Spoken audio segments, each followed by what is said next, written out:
With a 100 from Neil Dexter, Middlesex recovered from a bad start at Lords to leave Lancashire clinging on to their First Division status in the LV County Championship.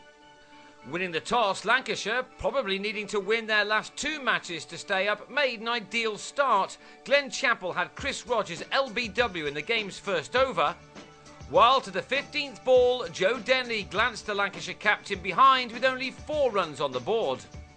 Middlesex, who'd lost a toss for the 13th time in their 16 LV County Championship matches this summer, came into their final game of the season just trying to finish on a high, while Lancashire were having to release blood, sweat and perhaps tears in order to avoid being relegated only a year after taking the title. They were going really well here as David Milan shouldered arms and was bowled, not for the first time this season. That left the home side on 39 for 3. It was from such positions last year that Lancashire would have pressed on, but they've been unable to do that this summer, and they now allowed Sam Robson and the informed Dexter to start a recovery which was eventually to put their side on top by the end of the day. Dexter, with 100 and a 90 in his last couple of matches, did have a life on 11 when he edged a slip but was put down. It was by no means a sitter. Still, Lancashire had 4 men out by lunch as in the penultimate over before the break, Simon Carrigan trapped Robson in front, 1 short of his deserved half-century. Dexter was not always at his very best, but he used his good form of late, which has surely improved his confidence, to find the boundaries which kept his side in the game at this stage. With the returning John Simpson, Dexter added 62 runs to take the total to 164. Simpson had made 29 of those, but he then became the second Middlesex man to be strangled down the leg side. Kyle Hogg got that wicket, and he nearly followed it up with the prize one of Dexter, who padded up but got away with it. So Dexter went to his 50 off his 109th delivery, getting there with his 9th 4. Had he been able to produce this kind of form earlier in the season, then Middlesex may have been pushing for the title. They certainly appear to be in a good place to be doing that next year. Their real strength over the last few weeks, apart from the extraordinary run of success with the ball for Toby Rowland-Jones, has been their ability to score runs from their lower middle order.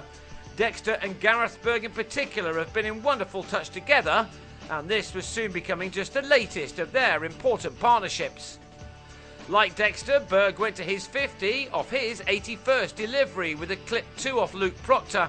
He struck only 3 4s in that, but it still scored his runs at a reasonable rate in a partnership which was now rather ruining Lancashire's very important day, one in which they had to bowl out their hosts.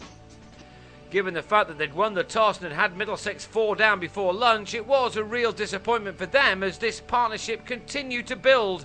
The trapdoor to the second division was beginning to creak rather loudly and may well give way before this round of matches is through. In 36 overs, Dexter and Berg added a match-changing 148 runs for the 6th wicket, and by the time that Berg got an edge off a pull shot off Hogg to go for a season's best 83, Middlesex already had 312 runs on the board.